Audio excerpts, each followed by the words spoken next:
with B&B. I'm Brittany. And I'm Bethany, and we are two mental health therapists with real talk and mental health tips that matter. So we were talking about selective mutism in our last video, kind of like what to look out for, what signs to look for, some possible misunderstandings for parents and adults if they suspected that their kids or even themselves maybe might have selective mutism. Right.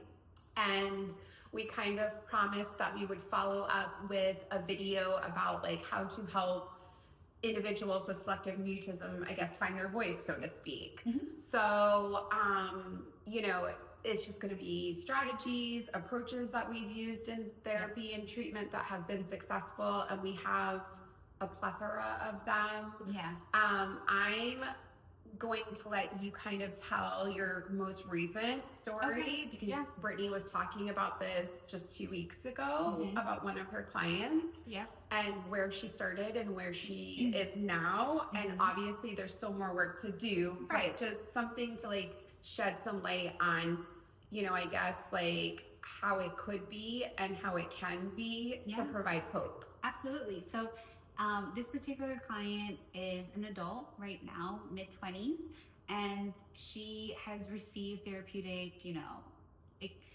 interventions and counseling and seen professionals since her early youth. She had people in the past, correct? Yes. Okay. Yeah, she's seen numerous of different professionals and never received like a genuine answer, right? Was diagnosed with, depression and anxiety, but that was about it, and just felt like her answers weren't really being answered. She felt like there was something more, right? Even being medicated to this day. So she's seen like so many, right? But when she was kind of an adult, she noticed that her symptoms were still persistent and in some situations even exacerbated, depending on the situation or the circumstance.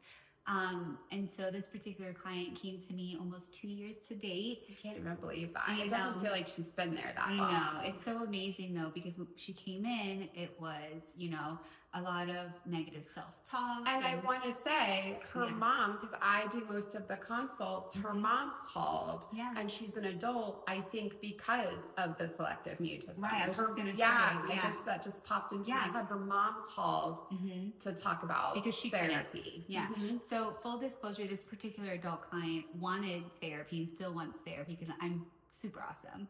And so she still comes to me. I am, And so she still comes and we still do a lot of work together. But with all of that being said, the level of severity of the selective mutism, if you will, because of her anxiety, which, mind you, was being treated since she was an adolescent, which is mind-blowing to me. It's just she hadn't had adequate, evaluations and assessments conducted. Did they know that it was specifically selective mutism? No. Or was it just generalized anxiety? No. So I was the one, Because I don't remember her mom mentioning that she when we didn't come did the to consult. it. No, she didn't come to it. She got the diagnosis with me within her practice. Like when you started to work with her, you're like, Correct. something more is going on here. I even remember talking with you about that. Like, you're like, all of a sudden, she like just stops. And so we conducted evaluations and assessments. I referred her to a really great specialist as well, just for additional medical information and things like that. So she has it across the board, and she has like a really fantastic team right now. And with all that being said, she got the official diagnosis between me and another professional, and so it just provided this like huge sense of relief.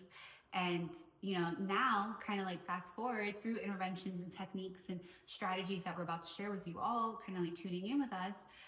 Now I almost said her name. I was just so proud.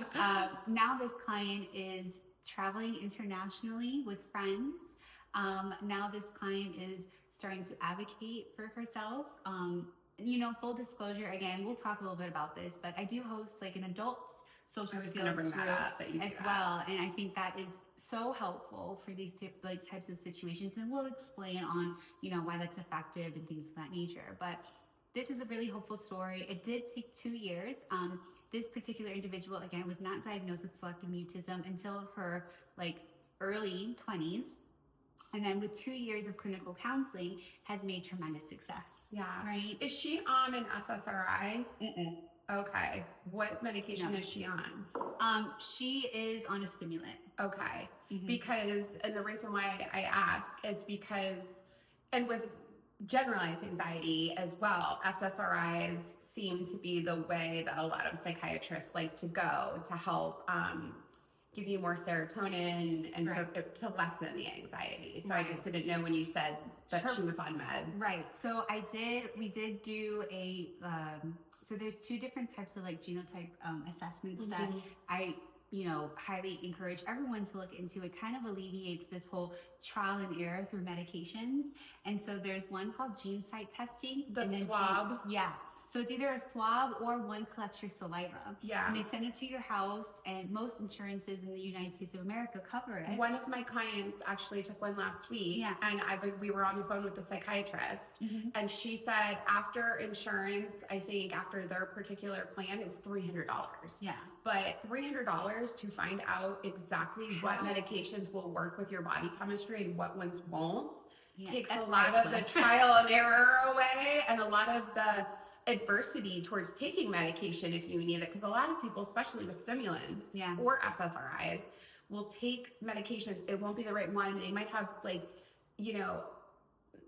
bad side effects, and then they're like, we don't want to do this anymore before they've seen the benefits of what it could do. Yeah, unfortunately, this particular client, especially, when she was a little bit younger, her body did not respond well to the SSRIs. It exacerbated other symptoms. And, that is, full disclosure, one of the side effects of medications, right? Again, GeneSight testing and Genomite testing. I think would be so beneficial, especially for our children and adolescents. Like for our parents who are tuning in, for your child or for your children. If you are a parent you're like, okay, I've spent so much like investment, like time. I'm literally staring at your nails. I'm sorry, they're so pretty. She just got them done today. I did. You remind me. All my clients are like, "Let me see your nails." Thanks, girl.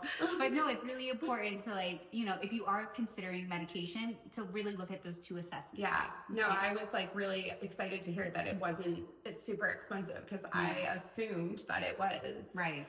Without insurance, it's thousands and thousands of dollars. The FDA just recently approved it, and so that's why it is relatively new. And when I say relatively new, I mean within the decade, right? And in hindsight, that is relatively new in the medical and clinical field, right?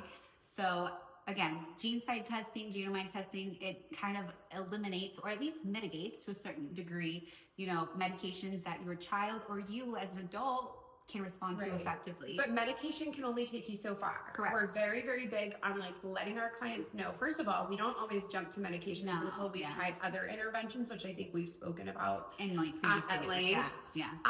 But if everyone's working, if the client's working, the parent's working, the therapist is working, and we're all working together in applying these interventions, and we're not seeing much progress, or none or no progress, then that's when we kind of say okay, hey, we might need that other biological component to help and aid and get us there, because there's a blockage, basically, is how I look at it. I remember a psychiatrist in my career describing it as like a clogged drain. And then you're pouring the Drano in, and then it unclogs it and allows you to use all of the things, the tools that you're learning. Absolutely. So medication is just a small portion of, the solution. We really need to look at, the bigger, longer term pictures. So exposure therapy is one of my favorite types of therapies, for lots of different diagnoses, but especially for selective mutism. I always describe it as to my kiddos and their parents as picturing. And I always picture the same one that I used to play in. It was my friend across the street. She had this really cool tree fort that her dad had built her. And I want to say it had 6 steps on it. And I always say, could we get up into that tree house by taking a big running leap and just getting through the door, or skipping steps? And I guess we could, but it would be risky. It wouldn't be safe. It wouldn't feel safe. No. It might not turn out so well. And so that's how we want to picture exposure therapy, one step at a time to get to our goal. So we expose the client in small increments, where if we go up a step, we see how it feels. We may need to go right back down and take some more time on this step. and then try it again, you know, and get there one step at a time. So the first step might just be thinking about talking to somebody in an unpreferred setting that makes us super anxious and fearful, not even like necessarily doing it, just the thought of it. Like picturing that in your head. I don't know how you do it, but that's how I kind of like, that's usually where I start. Let's just think about that, or let's just read about that, or let's watch a video about that. Yeah, absolutely. I think it's really, really great, like the exposure therapy and the specific intervention within that theoretical approach that Bethany's referring to is called the exposure ladder. And I think the exposure ladder is so critical and it's so pivotal for the success of selective mutism clients. It gives them a visual. It gives them a visual, and it's in their control. Yes. Right? And so for our counselors or like other professionals that are like tuning in today, I really want to encourage and remind all of the professionals that this is like the client's work and the client's journey and not ours. And so when we're creating continuously and collectively, we're collaborating on what these specific goals can look like for the ladder. It's great that we could provide insight and suggestions, but we can't create it for them. No. Right? And I always also want to add, each step gets like a small reward. Yes. Each time, just to activate that part of the brain that, you know, gives off that feeling of good vibes and like this was, you know, a good thing to like keep doing and keep practicing as well. Because yes, there is that top goal, but we need like a smaller carrot, so to speak, for each step, you know, not just one, or will seem discouraging maybe. Yeah. And like depending on the client, depending on the severity, depending on where the client is at in regards to like my relationship with that client in like a therapeutic way, or, you know, the comfortability of that client, sometimes it requires like a few different exposure ladders, right? So even though the ultimate goal is to get this individual, whether that be child, adolescent, or adult, speaking in these like uncomfortable situations, maybe for the child, it could be in school, or for the adolescent, it could be, you know, at their new swim team or their dance studio. Or an adult in a meeting. Or an adult in a meeting, right? That could be the ultimate big goal, but that may not be the big goal that they want to work towards right now. And that is okay, right? Progress is continuous, right? And it's something that we always continue to work on, especially as professionals. That's the regard that I demonstrate and, you know, the narrative that I provide to all of my clients across the board. And so for the exposure ladder, I definitely sit down and just say like, hey, like, what's the big goal for you right now? And I'm very intentional when I say that, because the big goal for right now may not be the big goal forever. And, you know, and that can always change. But the exposure ladder, I say, hey, give me some examples on like how we can get to that big goal, right? And so we'll just like write it down. I usually like to write it down on like Post-it, something that you can actually move. Or like sometimes you can use like a whiteboard, or you could use it like old fashioned and like type it out on a computer. And then I usually will print it out for like my adult clients especially.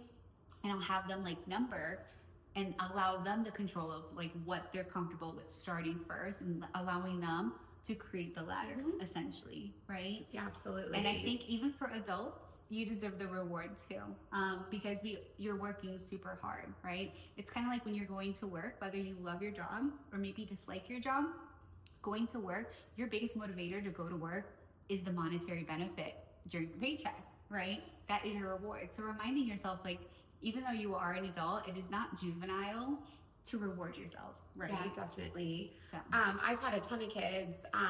Once upon a time, like we only see kids now in the office, but we used to do like in community settings and whatnot, which was actually like really helpful. We just unfortunately don't have like a lot of time for that now, because it just really takes up so much time. So I usually give it as like a homework assignment type thing. Yeah.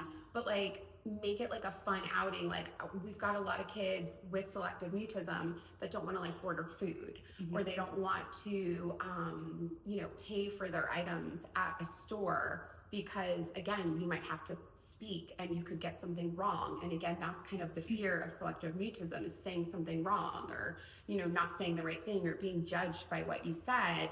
And so we'll make it fun. Like, okay, well today we're gonna like, I remember one time I took this kid and I said, we're gonna go to the dollar store, and I'm gonna, you know, give you, you know, $30, which he was I think 9, so that seemed like $1 million. So much to him, yeah. And you get 30, you could get 30 things, right. Well, maybe like 28. Well, right, but he's 9, so he wasn't thinking about tax. My bad.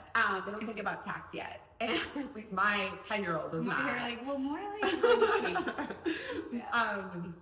So I was like, we're gonna, you're gonna go in and you're gonna pick all of these things, and then you're going to have to go up and pay for it. And I would give him my card and you're going to have to do that. And I didn't even go in the store, and I put on a timer, and I said, and I gave him a timer, and I gave myself a timer. And I said, it was for 5 minutes. And I said, every 5 minutes you can come outside and talk to me.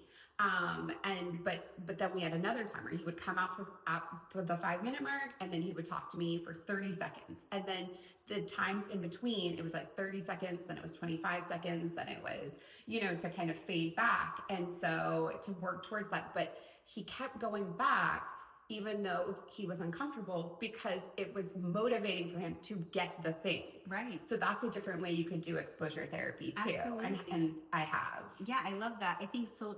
Social skills groups is a form of exposure therapy as well. Yes. We have a lot of social skills groups here at our office, like at our practice, but I also host social skills group. I have one for adults specifically out in the community, right? Who struggle with different, social situations, right? And some, not all. Speak. Some have selective mutism. Some speak too much or too loudly or off topic. I mean, they have different social issues, right? Yeah. But yet all working towards the same goal, so to speak, which is to get along in society with people and have friendships and meaningful relationships with people. Absolutely. And I think specifically for social skills group and selective mutism, it's exposure therapy because you're exposing the individual, whether child, adolescent, or adult, in something that makes them a little uncomfortable. However, you're still having that supportive person. And me as the clinician, as the professional, I'm not there as a crutch. I'm there to observe, take notes, and then offer feedback so that they can let each one of them pick a different. I do sometimes. Yeah. Okay. So sometimes I let them pick their own place and set the reservations and text in a group chat. Hey guys, this is it, because this is socially appropriate, right? Initiating, communicating, following through, and things of that nature.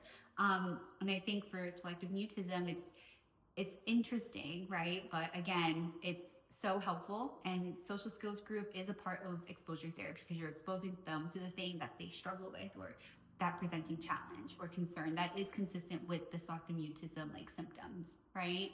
I'm trying to think if there's anything else for exposure therapy regarding selective mutism. There's a ton of things. Again, in the community, it's a lot easier. Going to a restaurant, like you said, having to order, having to make the reservation, I think was a really good one, because that's one that I know a lot of, adults with selective mutism and adults without it who just haven't had to do it. And I'm saying younger adults for this one, because typically by the time that you're older, you've had more practice, but they don't even like to make doctor's appointments for them. Right. They don't. It's my mom will make that for me. Right. I also see it too, that actually struck a chord, because I also have seen it with adults with selective mutism, not only not wanting to call to make appointments or even have sessions in a virtual capacity. I've experienced that firsthand. But even those adults with selective mutism, I've noticed that in certain social situations, in conversations, even though they get to that level, they'll still have those freeze up moments. And then they're oh my gosh, Britt, when I freeze up in that moment, how do I handle that? Right?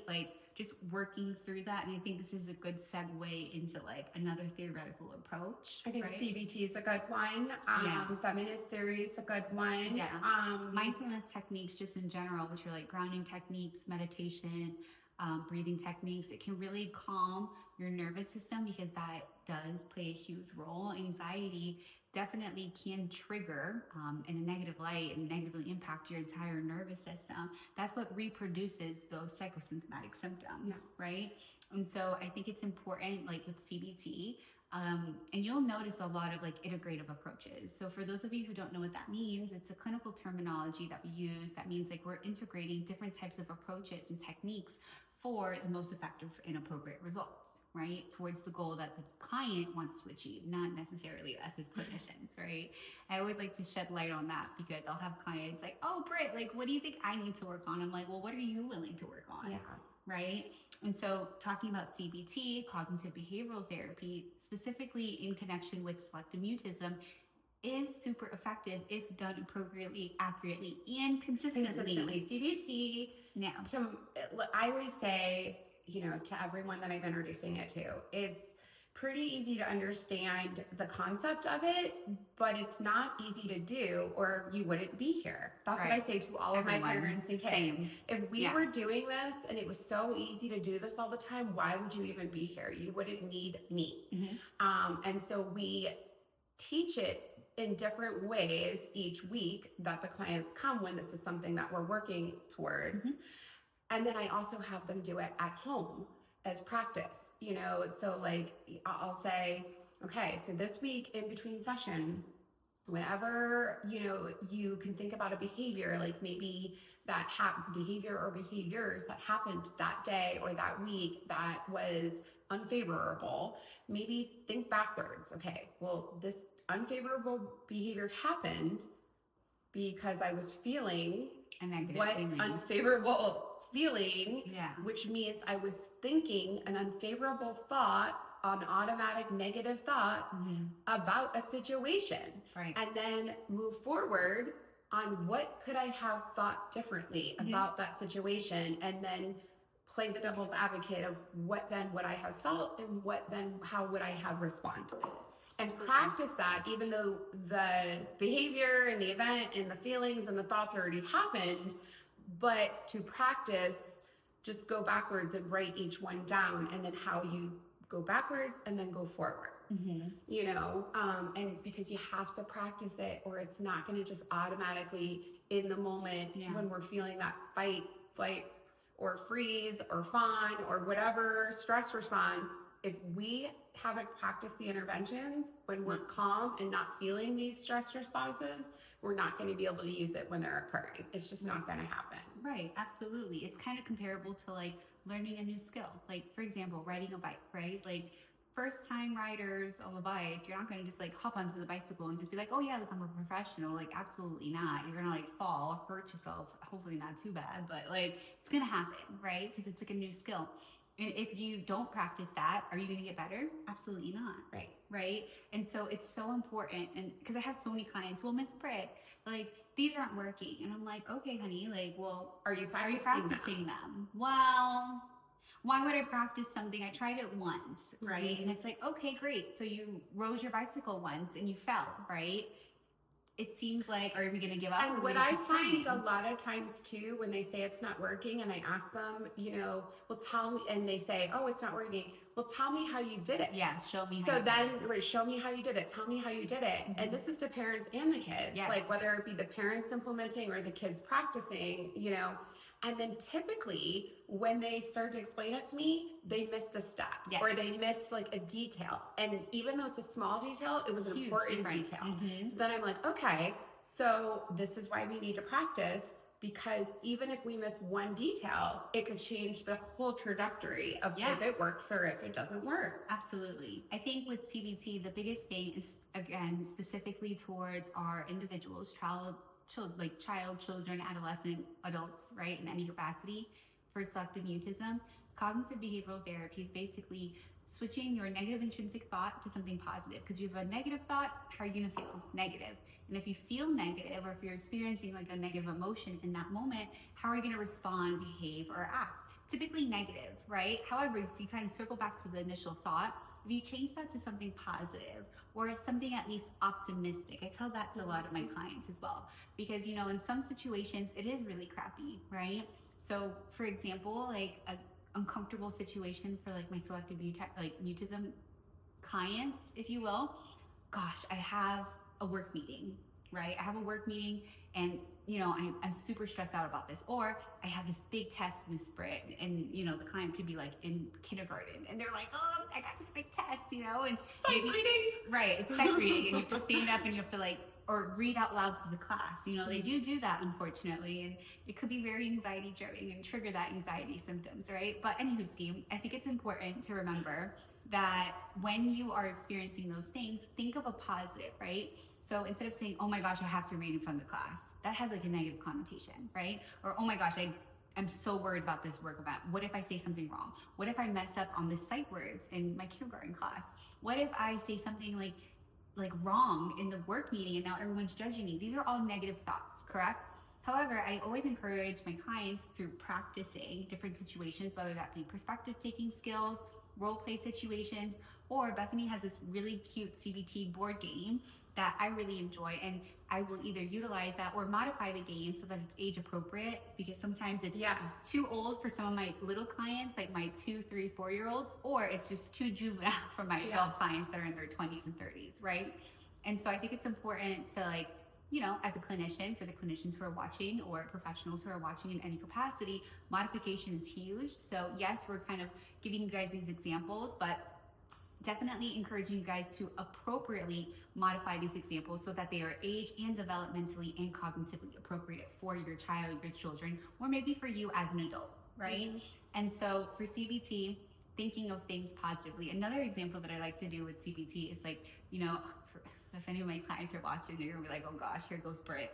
So I do this every single day. I kid you guys not. Every single one of my clients know this example, and all my parents do, because I bring it up in parent sessions all the time. So you have person A and you have person B, right? They're both the same people, and they're both gonna take a test, right? And maybe this test is a verbal presentation, like it's a PowerPoint of whatever capacity, okay? And I'm saying that because, again, this is all surrounding and in conjunction with selective mutism, all right? And both person A and person B have been working on their selective mutism, like symptoms, and being able to, like, manage it. However, they have person A has a negative thought going into this presentation. Oh my gosh, I'm not going to do well. I'm going to fail this. I'm going to embarrass myself. I'm going to say something like wrong. And they're going to laugh at me. Yeah, everyone's going to laugh at me. Everyone's going to make fun of me. All these things, right? Going into it. Or person B with a more optimistic, positive, or at least a balanced perspective. Hey, I'm going to just try my best. That's more optimistic, right? A more balanced example of going into, like, this verbal PowerPoint presentation for school is, hey, I just need to try my best, or hey, I'm human first. If I make a mistake, so what, right? That's more balanced. Everybody else is probably nervous too. Right. Half of them might not even be listening to me because they're worrying about their own presentation. Right. Or, like, another example for person B that's positive rather than optimistic or even balanced, which is balance I'm referring to as, like, neutral, you know? Positive in this situation could be something along the lines of, you know what? I believe in myself and I'm going to rock it, right? And that's positive. Who do you think is going to be more successful in their verbal PowerPoint presentation? Ding, ding, ding. Person B. Why is that? Because our mindset can and will, not if, but can and will impact how our thoughts and our feelings, right? Or I'm sorry, our feelings and our emotions, and how we respond to that, right? And so CBT, which plays a huge role into, like, how we're choosing to think, because it is a choice and we can choose. I'm not insinuating that it's easy. It's not easy. It's not easy at all, right? Like, you have to catch yourself. Absolutely. Typically, people catch themselves when they're already behaving not well. Right. Like, I am a professional and I'm the first to disclose to you guys, and, like, I'm not perfect, and I struggle with this I struggle with it, like, too often, maybe not on a daily basis, but there are moments where, like, I get anxious. Like, when I went to go, like, do my presentation, I was nervous. I was like, oh my gosh, this is my first time. And then I had to, like, stop I'm out myself. of my league. Yeah, I'm out of my league. Who is going to listen to little old me? Like, who is this? Like, you know, like, I'm just, like, and I had to be like, Brittany, hold up. And even this podcast, like, you know, we don't know what we're doing. Like, we really don't. Like, I forgot what I used to call it, but it was like something budget productions. It was so funny. Yeah, we used to say that. And, but we were like, you know, at first we were like, we have to make it perfect. It has to be right.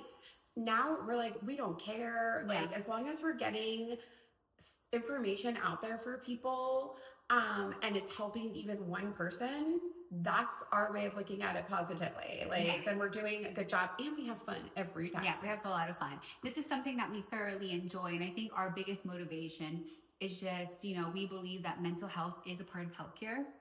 And we firmly believe that healthcare in all capacities should be accessible to everyone. And so that is our reason, as a quick sidebar, as to why we created this podcast, right? But to kind of circle back, because it did play a role, because, Bethany was just shedding light that, we thought we had to have like this perfectionist tendencies and things of that, or we had this perfectionist mindset. Just right. Right. And no, because that's unrealistic, unattainable, and then we're setting ourselves up for failure, right? And so to circle back to the CBT regarding selective mutism, it is so important because our mindset does play a huge role into our potential success. Yeah, right? Exactly. And I think like what you could say to yourself if you had selective mutism and you were using CBT is, okay, I recognize that I'm thinking to myself, what if I speak and I say the wrong thing?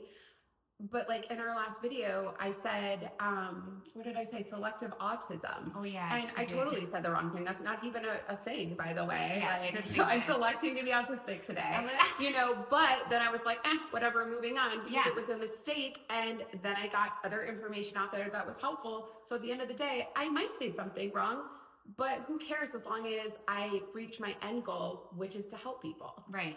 So I just think like it's so important to give some grace to yourself as you or your child or your children who may be struggling with selective mutism, because it's not an easy fate. It's not. It's really challenging and it's really uncomfortable, right? And again, it's not a choice. Let's be very transparent about that.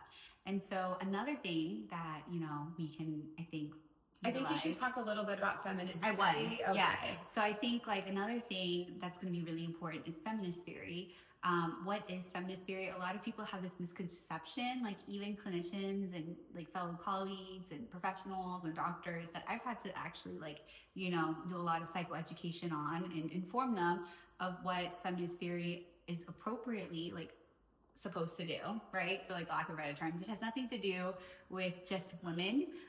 It's very effective for all individuals and all genders and all walks of life, because feminist theory at the end of the day is just about empowerment, right? It's about believing in yourself. And I utilize that specific strategy within that theoretical approach to motivate and to encourage all of my clients, right? And all of my parents as well. Because what we're promoting is change. And we've talked about this in many, if not all of our videos in the past, but change is hard, change is uncomfortable, right? And change does help facilitate growth, but that doesn't insinuate that it's easy, because it's not. Let's be transparent, right? And so with all of that being said, feminist theory approach is really beneficial because you're promoting positive words of affirmation, you're promoting confidence, you're promoting empowerment, you're promoting self-love. I even sprinkle in a lot of self-care and what that looks like. Getting your nails done. Getting my nails done, all the fun things, getting a massage, all the fun things. But it's really important because when you pour into yourself, you are helping yourself grow even more. I always tell people this saying, you can't grow in a fire. You got to put it out first. Mm-hmm. And what do I mean by that? It's once the fire's out, you're doing all the work and everything like that. How do you facilitate growth in a forest or in a garden in any capacity? You water it, and you have to be patient, but you have to nourish it, right? And nourishment includes positive words, positive thinking. When I say positive words, I'm referring to positive words of affirmation. And for those of you who don't know what that looks like, it's I am loved, I am amazing, I'm capable, I am smart, I can do hard things, I can overcome my fears, and kind of speaking truth and manifesting that for yourself, right? Other examples of feminist theory approach is, we also host confidence and empowerment groups too, right? Not just social skills groups. And the confidence empowerment group is something that I'm very, very passionate about because, as a woman, right, or as women, it's really hard because there's such a huge stigma, that we have to be perfect, especially in 2025. It's we got to do all the things. For example, Bethany, she's a mom, she's a wife, she's also a business owner, and she's a practicing clinician, and we have a podcast, all of the things, right? So as women specifically and especially, there's a huge thing of you got to be all of these different things, and that can apply a lot of pressure. And when you look at research, right, selective mutism, there's a huge population that women struggle with the selective mutism because they just shut down, right? And on the flip side, for males, simultaneously they shut down because of a lot of like gender roles or expectations that are on them, that are whether societal, cultural, religious, any capacity, right? And so, and this is more directed to like our adults, I would say, but it is important because I wanted to like utilize our platform to kind of like speak like to that, right? Feminist theory approach is also really helpful for like differences in like cultural diversities, right? Like I have like a lot of like myself included, like, you know, we have to remember that we are worthy and that we are more than capable. And, you know, even, you know, with different expectations, again, societal, family, cultural, religious, whatever you want to partake in, it's important that you believe in yourself first. Right? And believing yourself in feminist theory, not just for selective mutism. Yes, that's what this video is about, but it's important that everyone does believe in themselves. Well, and I think it's important, like, to touch on what you just spoke about, like having like cultural, different cultural like beliefs or backgrounds. I could see where culturally, like depending on where you come from, then contributes to your selective mutism, because certain cultures more than others have like that idea that like speaking up or setting boundaries, stating your opinion is disrespectful, right? You know, and so I think that could really play into like your feelings about speaking in certain situations as well, and contribute to selective mutism. It does, and so it is like, and again, that's not necessarily like, you know, a learned behavior, but it could be exacerbating the symptoms that were already unfortunately present within that individual, if that makes sense, right? And so again, I think feminist theory approach is going to be super, super helpful. Yeah, I agree. I think I think all of these approaches that we've spoke about, you know, exposure therapy, CBT, cognitive behavioral therapy, and feminist theory, like really will help, you know, individuals with selective mutism, along with possibly a psychotropic. And, you know, this isn't really a theory, but the last but not least, I think just having some humor sometimes as a clinician or a parent, when talking to an individual with selective mutism or a teacher, can really help the situation. And what I mean by that is just sometimes like it takes the pressure off. You try to read the individual's body language, and if you can like read the room. My daughter cannot, we're working on that, but like you see the body language and they're kind of freaking out or frozen and not being able to answer the question. Maybe like add a little humor. I mean, Brittany, do your microphone thing. I think you should do it, because she does it in session, and I think, come on, girl. Oh my God. Come on. Like she does this in session. So I'll grab the microphone and be like, all right. So on today's, you know, in today's session with Miss Britt, client is, you know, having a little bit of a moment right now. So I'm going to be happy to take over. And they start cracking And then she'll literally stick it. And then I'll be like, your turn. And it just kind of like takes, again, it breaks the ice, changes the, you know, the atmosphere, and everyone's, I'm sorry, it's funny. At least I think it is. I do it all the time. And they think it is. And then there's like laughter, and then we're not in that freeze moment of that stress response, and then maybe we can just laugh for a little bit and then go back to the question and try again, you know? So I think adding humor, a little bit of humor, normalizing it, and normalizing things can go a long way. Absolutely. When somebody's in a panic state. Absolutely. And just for clarification purposes, whether you're a professional, a parent, a teacher, anything in between, I think it's important. Just because we're normalizing doesn't mean we're justifying nor enabling. Normalizing from like our perspective, right? It's just basically a lot of psychoeducation. Like allowing the client or the parents to understand, what does this mean? What does this look like? And also honing in on that this is not your fault and that this is manageable, right? But also setting the expectation that this doesn't go away. This is not like a treatable thing that just kind of like dissipates, okay? And I say that because we have to be very realistic. Well, it's treatable. It's just not, it's chronic. Yeah, okay. Absolutely. So you're always going to have it. Yeah. It's just, it's not manageable. Very right. It's manageable because, we do psychoeducation. So we always say when people call for consults, Brittany and I always tell people, our approach is like a two-part approach. Yeah. One, we provide psychoeducation to the kids and the parents.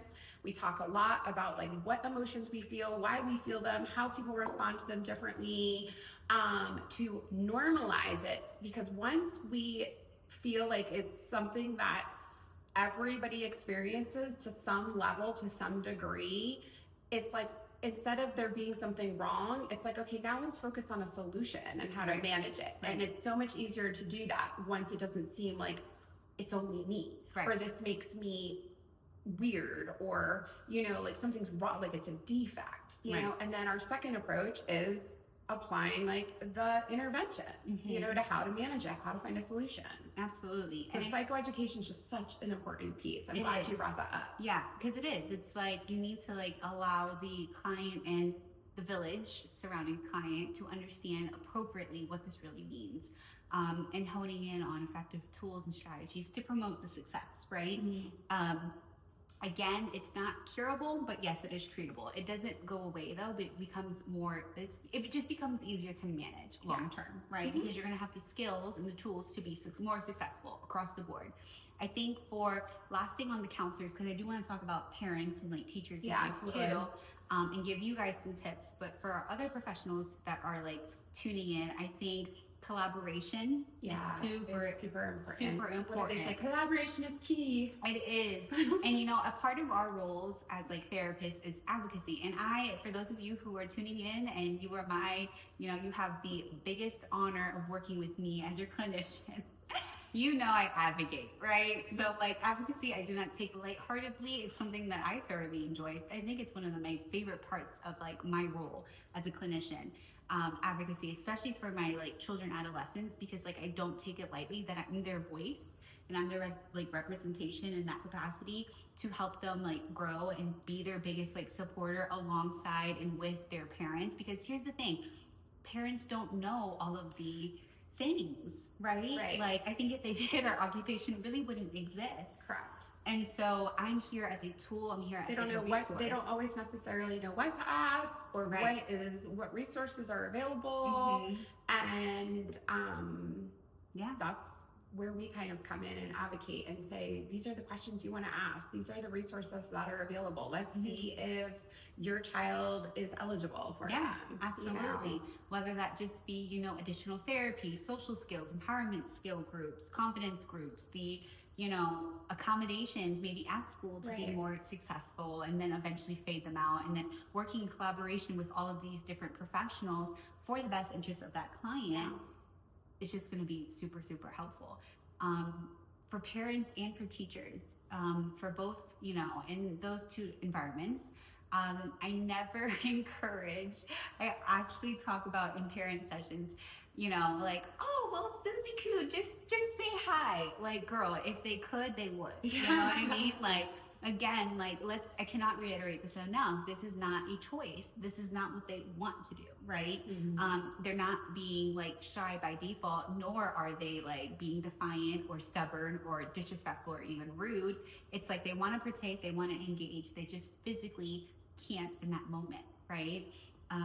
So yeah, I never encourage, I actually do address sometimes that in like parent sessions with like parents of my clients, and just say like, you know, avoid that pressure, right? Adding pressure to a situation that they're already it's only going to make it worse. It's only going to make it worse. And I just feel like creating calm routines and being that supportive figure without enabling, and I think that should be another video, right? But being that supportive person without accommodating too much, which sends the wrong message of, I don't believe in you and I don't think you can do it, even though that's definitely not our intention. We're trying to make it easier. Absolutely. And I know in our past like videos, because we've done 2 videos on anxiety, I think, right? Yeah. Maybe. Yeah. And maybe not at this point. I'm going to be blunt. I don't know. But circling back to earlier videos, like I think praising the efforts are going to be so imperative. Regardless if even they say like a verbal thing, maybe they don't even get out the car. I'm so grateful you got into the car to at least get to the destination. Like that's huge, right? Like I'm just so grateful I'm really open to like having this conversation. You went to the social skills group. You may not have participated, but you got there and you went in, and sat with the other kids. Yeah, like I'm just grateful that you're doing this and like pointing out the efforts, right? Rather than focusing on the negative. Because again, circle back to mindset, with the negative intrinsic thoughts, like especially if those thoughts come to light verbally, you're speaking negatively now. And then what does that do? That does not foster a positive environment. That does not foster like positive growth or a positive mindset. That kind of can trigger the client or your child or your children or even yourself as an individual. If you're saying these things out loud to yourself or like internally, it's just gonna like trigger those symptoms and then like potentially exacerbate them and can lead to spiraling, and which easily could lead to some sense of crisis. I've seen it firsthand, right? So I think creating those calm routines. Do you want to give an example of like what that can look like? I think like a really good one is just basically, it doesn't have to be exactly, you know, we have the schedule, it's on the wall, we do this at this time, we do this at that time, but just having, you know, some kind of routine, so to speak. So for example, my daughter this year, she is doing virtual school. She's been in a regular school setting since she was 3. This year is the first time. We really could get like, we could sleep till whenever we wanted to, you know, and do work at midnight. We could do it on the weekends. But again, like we don't want her to feel overwhelmed, but we also want her to still have some routine so that she knows what to expect and can be, what's the word I'm looking for? Productive. Right. And so we still have, like, we have one of those like new fancy like skylight calendars, which I really think everyone should check into. They're expensive, but totally worth it. And you know, on there, it'll say, and you know, we get up at 9, okay? So we still have a time that we get up in the morning and a time that we go to bed at night. So she goes to bed around like 10:30. She's 10 years old. And, you know, we get up, we have from like 9 to 10, it's kind of just like, we get up, we brush our teeth, we take our vitamins, we have breakfast, we kind of, you know, like talk and laugh and whatever. And then like, maybe we do something fun for like an hour, like take a walk around the neighborhood or, you know, just whatever. And then around, you know, 11, it's like, okay, we check our emails. Then class starts at 12, you know, and then we do class, we have Spanish at 12. And it's always in the same spot, you know, so that's like the destination for work. Like, so in our home, it's at the dining room table, which we don't eat at, like, let's be honest, unless we have company. Yeah. And, you know, so, you know, that is, she assimilates that with, that's where I'm doing my work. And, you know, when I'm sitting here, I'm focused on my work. But we're not rushing her through it. Like, and during that time, you know, it's quiet in the area. We might have like Alexa playing, you know, like classical, which is always listening, classical music or something calming. My daughter likes spa music a lot. You know, she might have a snack nearby, and then she has, you know, every hour, she might get her Spanish done in a half an hour, but we have from 12 to 1 on the calendar. And then if she finishes, she can do something preferred. But yeah, like, it's just, you know, having like structure, but it's not like, if we don't do it exactly like this at this time, it doesn't have to be so rigid. So it's also calm and makes her anxiety come down so she can be more intentional when it comes to doing whatever it is she's doing during that time of day. Absolutely. I love that. So creating those calm routines, I think, are going to be super helpful because, you know, again, circling back, like, selective mutism is a product of anxiety, right? And so you're simultaneously essentially treating anxiety as well in order to manage effectively the symptoms consistent with selective mutism, right? Yeah. And so for parents, that's kind of like big things as well, specifically that you can implement in the home apart from the therapeutic approaches and the interventions, because those can be successful as well. You could do that for homework times or extracurriculars or weekends. Like, even though the weekend is supposed to be relaxing, still have some kind of structure to the weekend, so that, again, you know, it doesn't, again, we can be flexible, but we still have something for, you know, them to kind of know like what to expect, which can really help with anxiety. Exactly. We don't want everything, like, it doesn't need to be like at 9 o'clock, this is going to happen on Saturday, but, you know, some kind of like, do we have plans this weekend? Are we, you know, going out to dinner with friends? Are we, going to the water park, the beach, whatever, And again, you're probably asking, like, how is this related specifically to selective mutism? Well, remember, some of these expectations or some of these social events could be relatively triggering to you as the adult who may struggle with this, or to your child or children who may be struggling with this, right? And so setting them up for these expectations will allow them to be successful because they understand. Be more successful. Right. Because studies and research show, and I've even witnessed it, I know we both have in the capacity of sessions, and it's been disclosed from like parents, teachers, from consultations, other professionals via consultations as well. But clients are going to be, and children and individuals across the board are going to be more successful if they know what to anticipate rather than just like throwing it at them. Why is that? Because it gives them the opportunity to engage in some of these strategies, not as like a coping mechanism, because coping insinuates that you're in the behavior, right? And you're trying to like manage it while you're exhibiting those behaviors or those symptoms in that moment. However, if you give them that expectation and they're able to like think of it prior to it even happening, they can engage in these like therapeutic approaches that are relatively successful as like a preventative strategy to prevent them from spiraling or prevent them from freezing. Okay, we're going to Urban Air because we're going to a birthday party on Saturday. Let's talk really quickly about, I know that's been like hard for you to go to birthday parties where you don't always know all of the kids. And, I think you're going to do great. I think that, you've been doing a wonderful job meeting new people. Yeah. But hey, let's say that you do panic and you do freeze. Yeah. What could we do in that moment to kind of pull ourselves out of that stress response, and talking about having a plan if that does happen with your child to prepare for it. No, I love that. I love that a lot. I think that would be really helpful for parents, and even teachers can do that, right? Especially if you know that there's like things coming up that involve like maybe like groups or anything of that nature. And now to address like our teachers, right?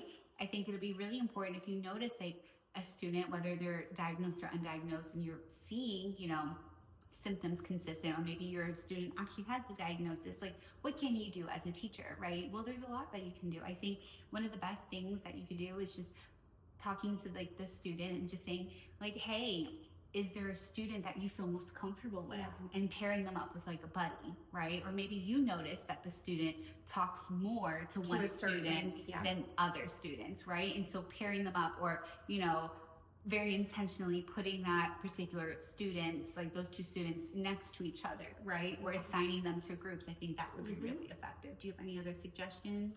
No, not right now. I mean, that's kind of like all that's coming to mind. Yeah.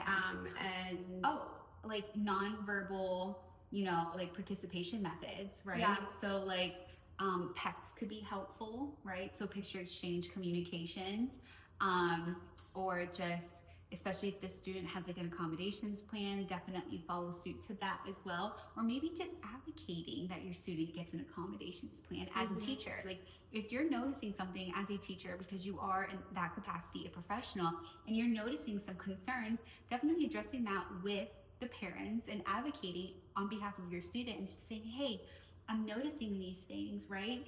I can't diagnose, I'm not that clinical or medical professional, but I'm noticing these things, and so I just want to advocate on behalf of your child. I wonder how open you would be to like assessing and evaluating, because if that happens earlier rather than later, you can get ahead of a lot of things, right? And teaching that child in that moment on how to like navigate and things of that nature. I think, celebrating the small steps is going to be really important too as a teacher. It's kind of like very comparable to what we suggest to like parents and clinicians and other praising the efforts, celebrating the small wins. Yeah. Also just, going back to the PECS thing, because I'm very on the fence with PECS sometimes with selective mutism, because yes, it does help them communicate. But then I worry that they're going to fall into the trap of like not speaking and always using PECS. Yeah. So I guess speaking about PECS and really any type of accommodations that you're ever using with your child, whether it be for selective mutism, generalized anxiety, ADHD, whatever, I think just always like talking with and collaborating with the teachers and the counselors and whoever's involved, parents, talking and reminding ourselves about fading, so that it doesn't become something that they need. Dependent on. Right. Yeah. And it's like, okay, it's been working. Now we're going to fade it back a little bit and kind of like doing that like little by little. Yeah. And you can even utilize the exposure therapy technique and the exposure ladder within the exposure therapy approach to help with the fading out, right? And maybe for some of your viewers who don't even know what on earth PECS is, so it stands for Picture Exchange Communications. Good point. And so, and so what is PECS? That's what it is, right? And so when I was referring to PECS, I am a big advocate for visual schedules, which can include PECS, especially for like for the little ones who can't read. You can't read because it's pictures. So maybe you'll have a picture of a book and you'll say like, oh, that's like story time, or that's like their circle time to like read a book or do like their sight words. And they have PECS for everything. Or you can create your own. And you can find them. Teachers Pay Teachers is a great site. Yeah. And it's not expensive. No. You can purchase like one thing at a time. You can have a subscription. I think different options. Yeah. So I mean, every time I purchase something on there, I'm going to say it's like $2.99. Some things are free. You know, but you can laminate them, you can cut them out, laminate them, put Velcro on them, like switch them around. Right. It's super helpful. It is. And to be very transparent on, you know, to shed some light on what you said, I actually don't suggest PECS in the capacity of utilizing the PECS as their voice. I utilize PECS only so that they understand the expectations. Does that make sense? And so PECS in the capacity of like a visual schedule, right? So visual expectations to kind of alleviate / mitigate those symptoms consistent with the selective mutism, right? But we never really, I mean, I'm a huge firm believer because there's actual studies and clinical trials that support that PECS will be accommodating if students or clients or just children, adolescents, or individuals across the board utilize PECS or anything comparable to that, whether it be like writing notes or like a whiteboard and they're using that, because it will be accommodating and it kind of enables, it kind of circles back to like your example that you said, whether it was earlier in this video or maybe it was our last video about the mask. Yes. Yeah. It was the last video. The last video. And so I'm just kind of like sitting and thinking, like, just for clarification purposes, I don't utilize PECS, nor do I encourage it from like a clinical standpoint to use it to represent their voice, right?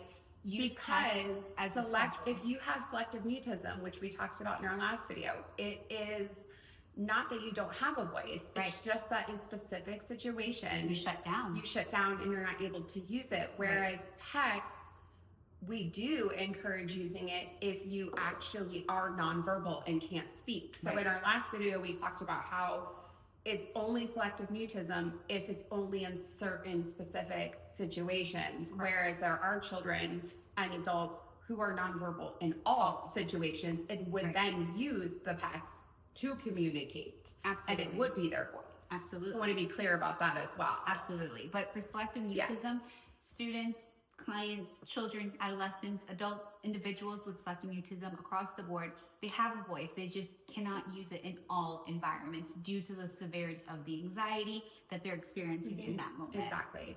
Okay. Awesome. Well, I think this is really great. I think, you know, additional resources, there are like selective mutism association groups. I'm a part of one of them. For clinicians that are tuning in, there is like a subgroup through our counseling association, the American Counseling Association, and you'd be so surprised, or maybe not that surprised, on the different level of resources that they have. So I think that would be really great. I also am a big advocate on parent support groups here at Powerful Principals. Parent support groups. I love them. And so for parent support groups, like especially here, like at our practice, like we host parent support groups complementary with all of the groups that we have, right? So for example, if your child is coming in for a social skills group or an empowerment and confidence group, we always have a free parent support group that is optional, but definitely recommended. And the reason that we really believe in that and that we offer that, is because, you know, parents are the ones who are following suit, the treatment plan and the interventions and the approaches like at home. Typically, we only meet with your child as professionals like once a week. I do have some clients that I see twice a week, but most of them are once a week or once every other week. So like twice a month, right? So it's not 24/7 every single day. So that's why it's so important for parent support groups, because you're the one as parents who are kind of like implementing all of the different suggestions and techniques and things and following through with it, right? So it's okay. And I also really love books and podcasts, like ours, you know? I think that would be a really great resource as well. So I say that seriously. But with all that being said, you know, I think that all of these things really help children, adolescents, adults, you know, manage effectively their selective mutism. But nothing is better than individualized care, right? Absolutely. So seeking out your best fit counselor who kind of not only understands what selective mutism is, because I think that's going to be really imperative, because not all clinicians or professionals do, but finding a professional who does understand what that looks like and has worked with that population, if you will, successfully in the past, I think that would be a really great start, because that's the best, right? We gave all of these different like tidbits, but I did want to end with that. Yeah. Individualized care is the best care because it's suitable to your specific needs, because again, everyone is different, right? So again, with all of that being said, thank you for joining us on Air with B&B. Remember that your mental health matters, and we'll see you in the next video. See you next time. Bye guys. I'm looking for somebody.